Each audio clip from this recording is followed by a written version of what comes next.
interest in asking questions, so I hope you will afford us as much time as you can today. And with that, I will let you begin, and then we will turn to the room for one question and one follow.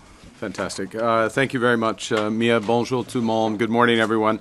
On Monday, Canadians elected a new government to stand up to President Trump and to build a strong economy.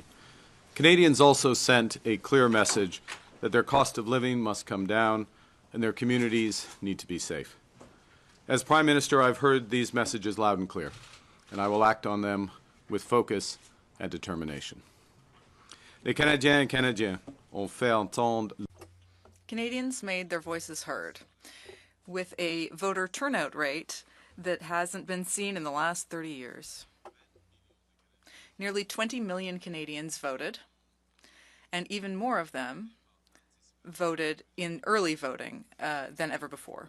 The engagement of Canadians at rallies, on social media, and around the dinner table was very high. And while different visions were put forth by various contenders, we disagreed agreeably, and the leader of every party quickly and graciously accepted the results.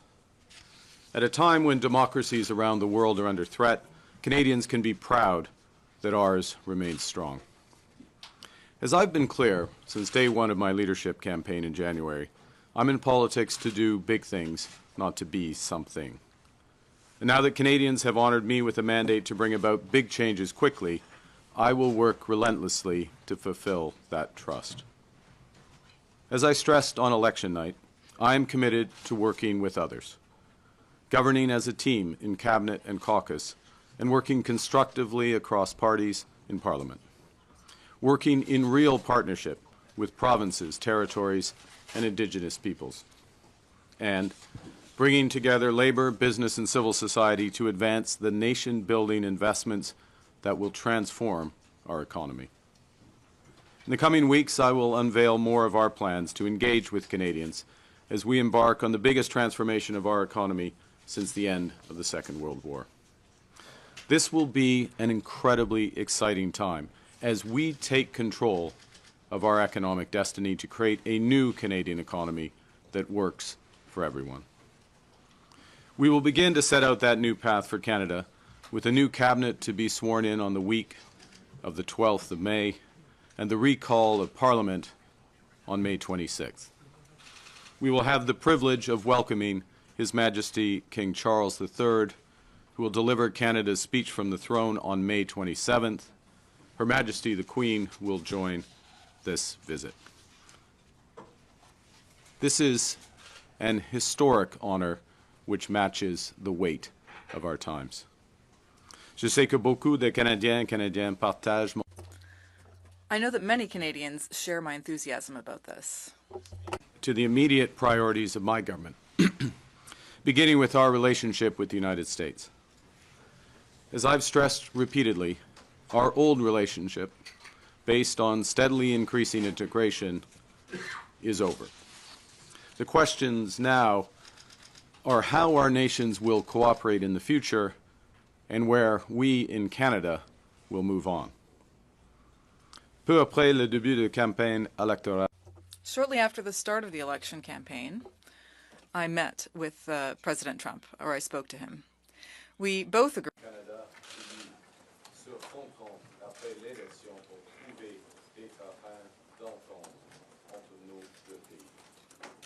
On Tuesday, I had a very constructive call with President Trump, and we agreed to meet next Tuesday in Washington.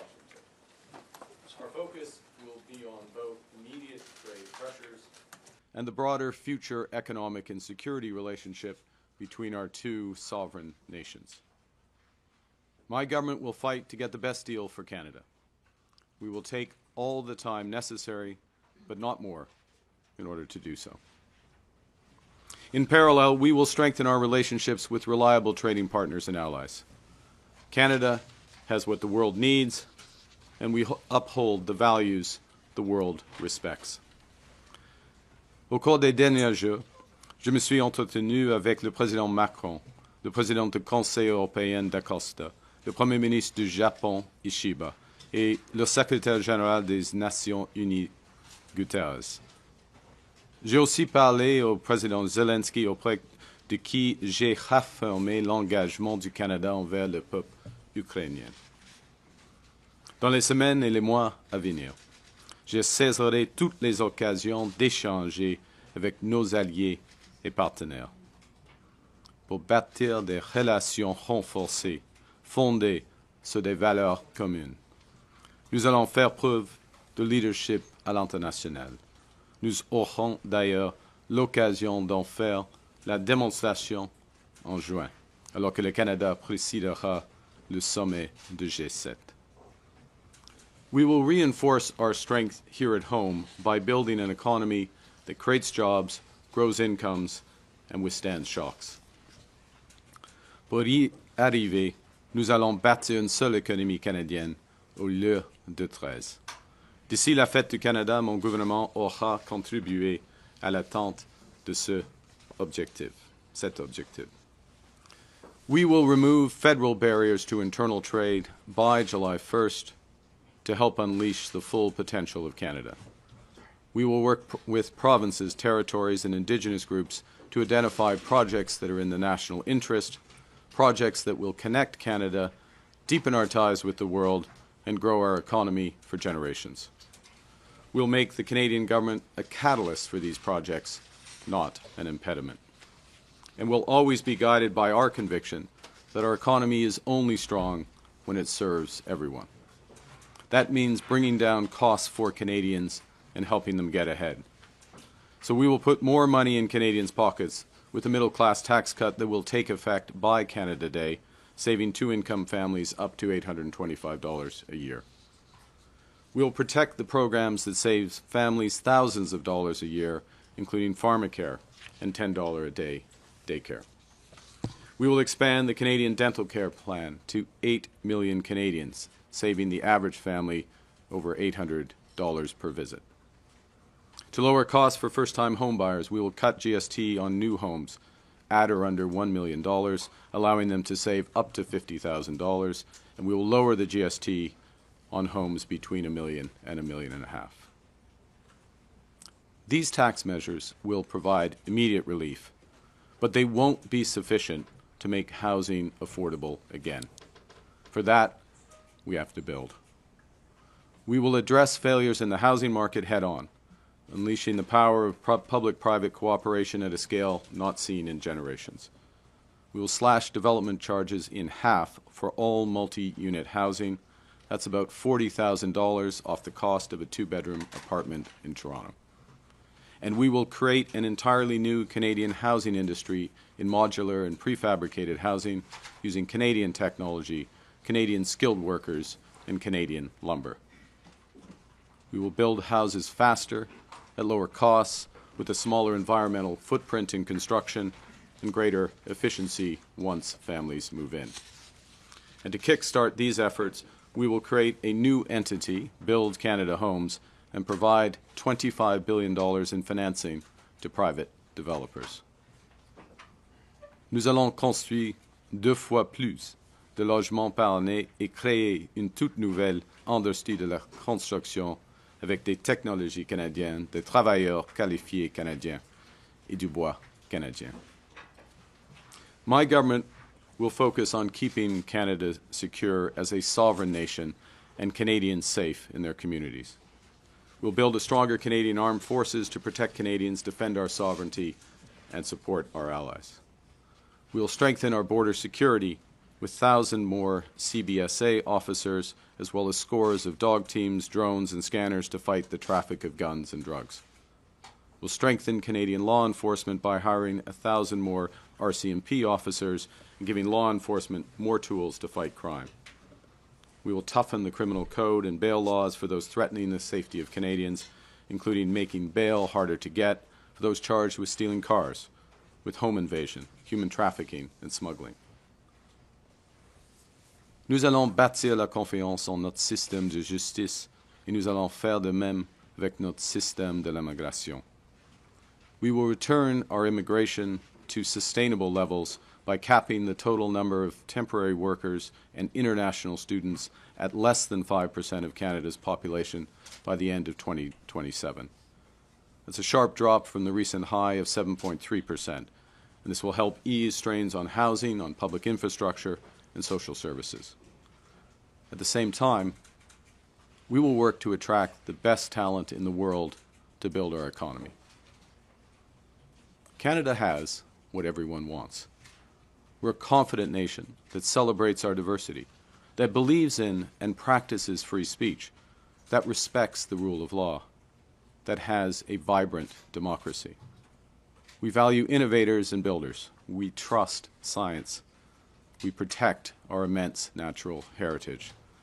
For Canadians abroad thinking about returning to build their lives in our nation, there's never been a better time to come home.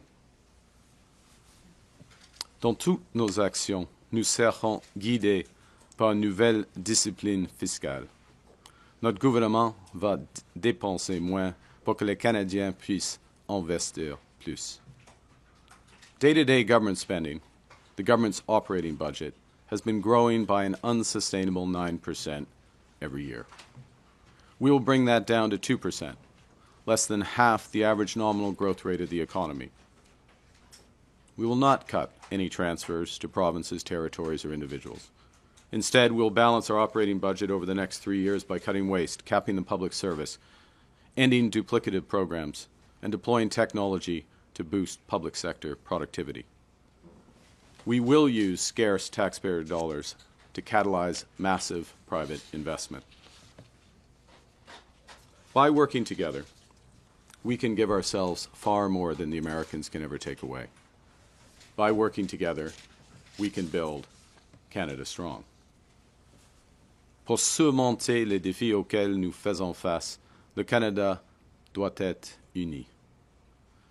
Guidé par cette approche, j'ai échangé avec les chefs de l'opposition.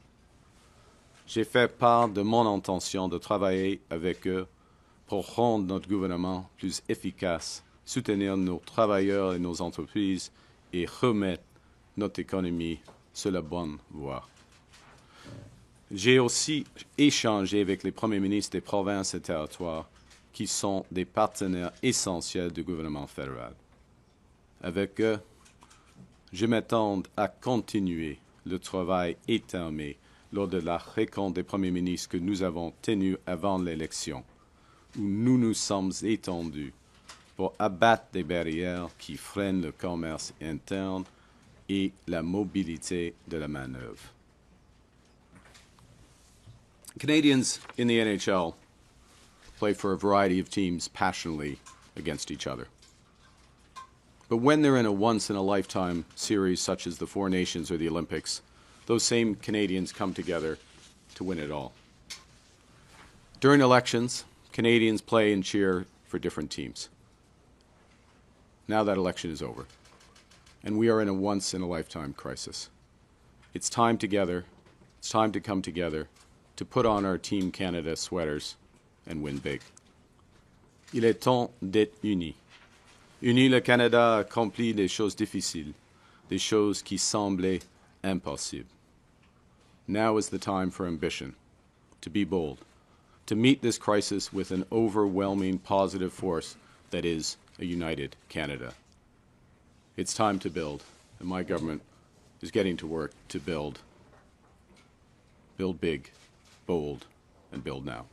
Thank you very much, and I look forward to your questions. Thank you very much. We will go to the room for questions. One question, one follow. Because there is a long list, let's try and keep the questions as short as possible. We'll start with Ashley Burke from CBC. Good morning, Prime Minister. What specifically do you want to get out of your first in-person meeting with President Trump, and will you be focused on trying to get the tariffs lifted? Thank you for the question. For the first meeting, as I mentioned in my remarks, and the President and I discussed when we had our constructive call, there are two sets of issues. There are the immediate tariffs, both sectoral and so-called reciprocal and fentanyl tariffs, and then there is the broader relationship. So addressing both sets of issues. We'll see how that progress goes. It's important to get engaged immediately, which has always been my intention, has always been his intention, and I'm pleased to have the opportunity for quite a comprehensive set of meetings that will take place on Tuesday. How do you avoid an Oval Office ambush like we saw happen to President Zelensky? Look, I go there with the expectation of constructive, difficult but constructive discussions. That's the spirit of the conversations that the President and I had. You go to these meetings well prepared, understanding the objectives of your counterpart, and always acting in the best interest of Canada, and we'll go from there. Thank you. Mélanie Marquis, La Presse. Bonjour, M. Carney. Bonjour, madame. Félicitations. Vous avez réclamé un mandat fort pendant toute la campagne. Vous avez une minorité aujourd'hui. Qu'est-ce que ça change pour vous dans la façon de gouverner? Puis qu'est-ce que ça change aussi au rapport de force avec l'administration Trump? Alors, premièrement, merci pour votre question et vos félicitations. Je crois que nous avons un mandat fort parce que pendant la campagne électorale, j'étais très clair. Nos objectifs, c'est de faire face par rapport à les Américaines et d'avoir une stratégie économique avec de l'audace, hein, des grands projets, une économie, pas 13, des nouveaux partenariats à l'échelle internationale. Et nous avons reçu plus de 8,5 millions de votes. C'est le plus haut niveau dans l'histoire du Canada. Nous avons des députés dans toutes les provinces. Nous sommes dans une majorité en 7 provinces sur 10. Nous avons le niveau des députés le plus haut au Québec, par exemple, depuis 1980, je crois. Et le niveau le plus grand dans l'histoire de la Colombie-Britannique, par exemple. Alors, une campagne très transparente, une plateforme claire et un mandat fort. Mais, cela dit, il faut travailler avec le Parlement et surtout avec le Québec et avec les provinces et les territoires afin de mettre en œuvre ces objectifs, cette plateforme. Mais par rapport à ça, est-ce que ça change votre rapport de force par rapport à l'administration Trump? Puis Je ne crois pas. Je ne crois pas. Vas-y.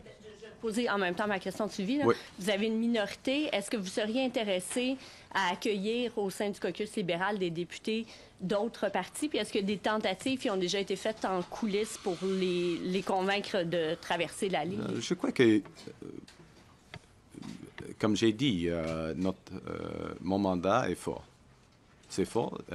Nos objectifs sont clairs. Et par exemple, j'ai eu des conversations une conversation très constructive avec M. Blanchet en ce qui concerne la stratégie pour le Canada et une conversation constructive avec M. Poilievre en ce qui concerne notre stratégie par rapport aux Américaines. Si je me dis, il n'y a qu'un Premier ministre et nous avons des objectifs assez similaires. Alors, c'est un mandat fort pour moi et en ce qui concerne les négociations avec les Américains, c'est clair pour M. Trump, qui est le Premier ministre du Canada. Hélène Buzzetti, Oui, bonjour, M. Carney. Bonjour. Bonjour. Vous le savez bien, M. Poilievre n'a pas gagné son siège. Il va donc essayer de revenir au Parlement en demandant à quelqu'un de lui céder le sien. Vous aurez, vous, à déclencher une élection partielle. J'aimerais savoir quelle sera votre réflexion pour choisir la date de cette partielle. Est-ce que ce sera le plus tôt possible ou on le laisse attendre jusqu'en novembre? J'ai déjà indiqué à M. Poilievre que je vais déclencher une élection partielle si c'est la décision du Parti conservateur aussitôt que possible. Simple.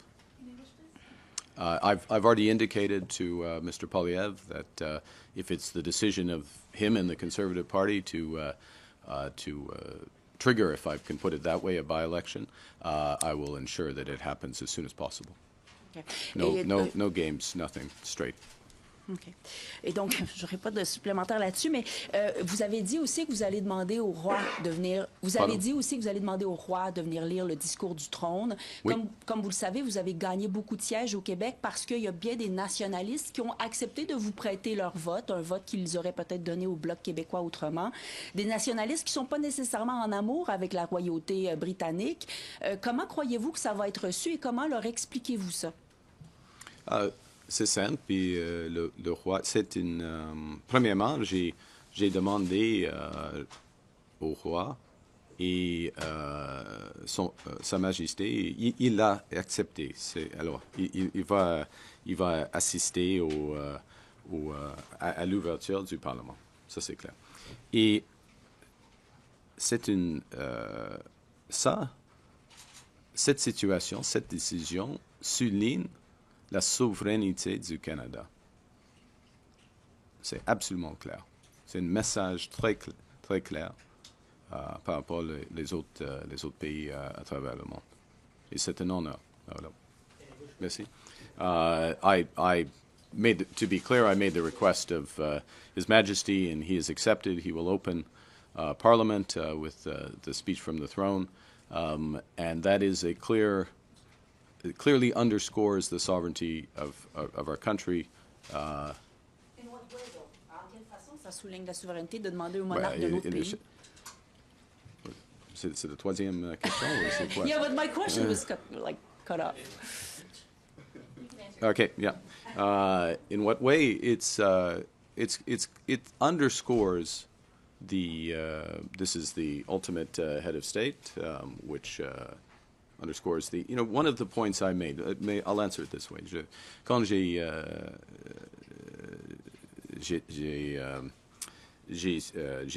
suis devenu le Premier ministre pour la première fois, j'ai mentionné il y a des peuples fondateurs du Canada, des peuples autochtones, des peuples français et des peuples anglais. Et alors, ça indique les fondations de notre nation, la nation canadienne. D'accord. Kenzie Gray, Global. Hi, Mr. Carney.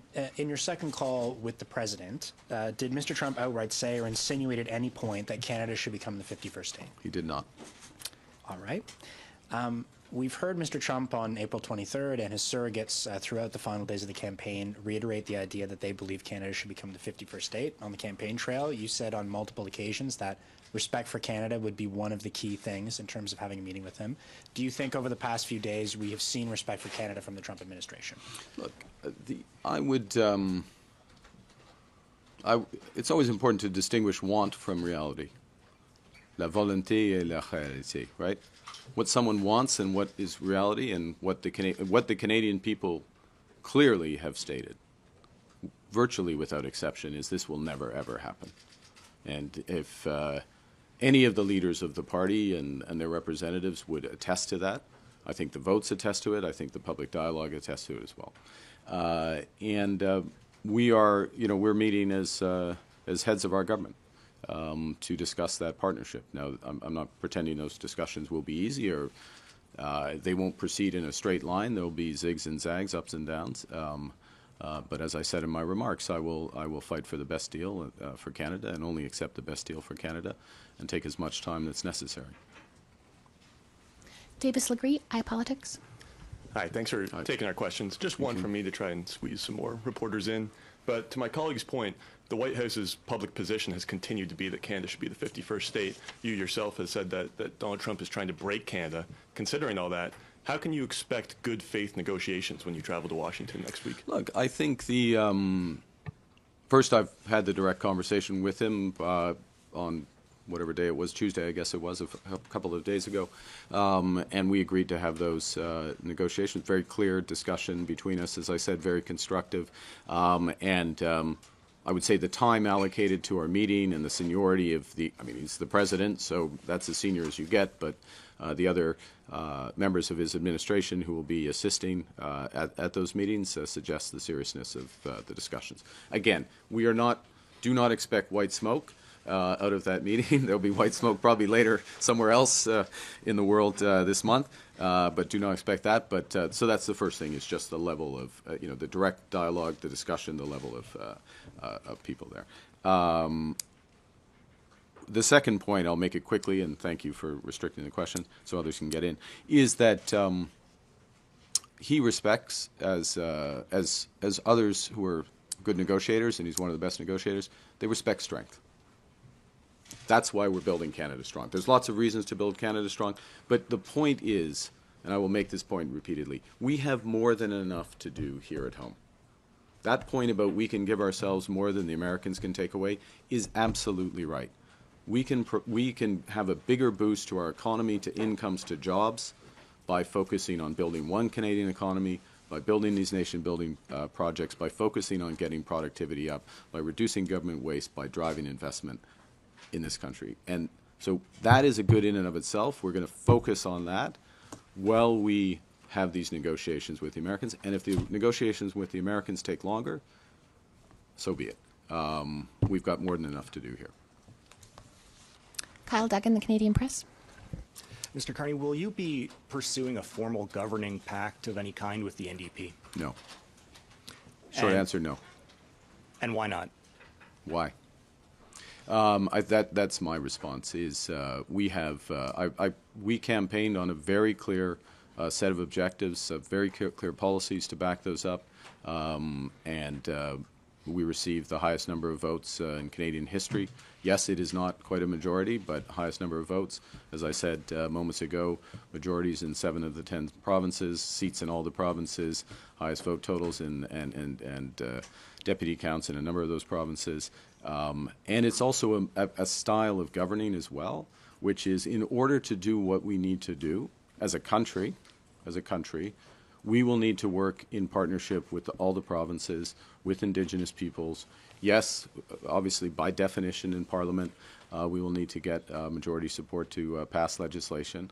But this is legislation that Canadians, or at least we will be putting forth legislation that's consistent with our platform and consistent with the requirements of the time. And I will remind that it's not just words. We are in a crisis. If you look at the terrible manifestation of that today in Oshawa for the GM workers, 2,000 GM workers, and I'll just express my deepest sympathy for them and their families. A very difficult time. We are committed to supporting workers. All the dollars from our tariffs going to support workers. Fighting hard for our auto sector, all our sectors, in these negotiations with the Americans, and making sure that companies act in true partnership as well in maintaining employment and investment in Canada. And if not, there will be consequences for those companies. Thank you. Louis Blouin, Radio-Canada. Bonjour, Monsieur Carney. Est-ce que, dans votre vision des négociations qui s'en viennent avec Monsieur Trump, d'après vous, est-ce qu'il faut que les tarifs américains soient levés avant que vous commenciez à négocier un accord économique global avec lui? On verra. C'est une option, M. Blouin, dans un sens, je ne veux pas négocier au public, en effet. Il y aura des discussions difficiles en ce qui concerne, par exemple, les tarifs, selon nous. Les tarifs de fentanyl, c'est pas clair pourquoi ils sont encore en place. Mais ce sera une négociation complexe. D'accord. The essence of my answer was I don't want to negotiate in public, so I'm not sure I need to add the other words that were around it. But look, it is complex. Particularly, there are examples where, certainly from our perspective, the fentanyl tariffs, were not merited to begin with, but are even less merited given all the steps that the government of Canada has taken and the progress that's been made. This will be a broader discussion, and it's one of the cards that they have, and therefore we'll see how it plays out. D'après vous, qu'est-ce que Donald Trump veut dans cette négociation? C'est une des questions de discussion. parce qu'il y a, il a quelques objectifs, équilibre dans la balance commerciale, premièrement, l'arrêt du fentanyl, deuxièmement, et puis l'augmentation des dépenses militaires, troisièmement, et puis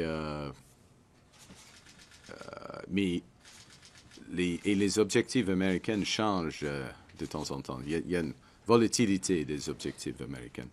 Alors, mais pour nous, c'est une question d'avoir un accord gagnant-gagnant avec eux dans un monde qui devient plus divisé et dangereux.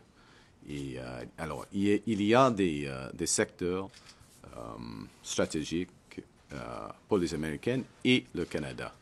Et une des questions, c'est, OK, est-ce qu'on va coopérer dans ces secteurs, y compris, par exemple, les minéraux critiques, le secteur automobile, l'aluminium. Il y a des exemples dans l'énergie, par exemple. Ou est-ce qu'on va diviser le marché dans l'Amérique du Nord? C'est pas clair. C'est pas un bon choix, la deuxième. Ça c'est clair.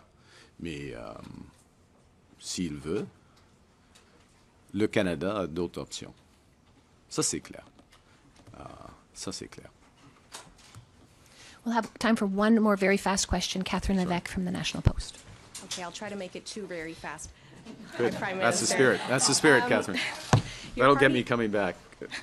Your party picked up seats across the country but lost a few seats in Ontario. Why do you think that is, and did those seats cost you your majority? Well, I think arithmetically, yes, but we could pick other seats that went various ways. We'll reflect on that. I think as I said at the top, what I take as the Canadians voted for many reasons in different circumstances. First and foremost, what we've been talking about most of this time, standing up to the Americans, getting the best deal for Canada. That's there. Relatedly, a strong economy that works for everyone. But also, clearly, affordability issues. We had a big focus on affordability, security, and safety. That's what we take.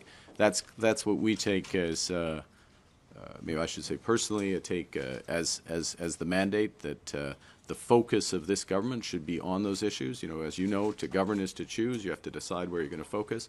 And I'm signaling, and of course there will be a speech from the throne and subsequent communications. But I'm signaling clearly where that focus is. And can we expect your cabinet to be larger than your previous one? And will François-Philippe Champagne remain as finance minister? Did he ask you to ask that question? Now we know your sources. Yeah. We will look. I committed to an efficient cabinet, a focused cabinet, cabinet with parity, gender parity. And we'll work towards it. Those final decisions haven't been made. So, Monsieur Champagne he will have to wait. Sorry about that. Thank you very much. I think we have to respect the president of the. We have to respect the. I am truly sorry, but the Prime Minister does have to go. Yeah, bien sûr, of course. Yeah. Okay, that's fine. Yeah. What do you want? No. Let's not get carried away. All right, thank you.